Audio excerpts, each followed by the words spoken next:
Grab a mortar and pestle to make a spicy marinade for the chicken. Crack open cardamom pods and add ground ginger, coriander, cinnamon, grated nutmeg, cloves of garlic, fresh coriander, lemon juice, olive oil, and season.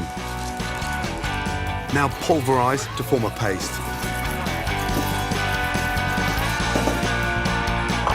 Pour over the chicken thighs and leave to marinate for up to 2 hours.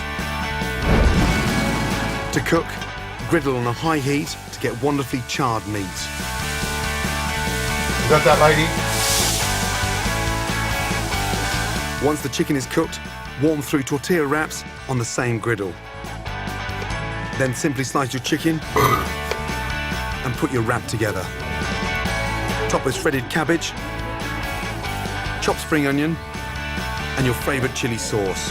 It looks like cheesecake fucking hummus. Ready in 20 minutes, sticky, succulent, and utterly Moorish spiced chicken wrap. Traditionally, we've always put jam in there, but chocolate and donuts, wow, to die for. And over the next week, we're going to have a Add spinach. It's going to be better. It's doing it better and better every. Then simply spoon the broth into your bowl. It's like they buy this hummus. Susan.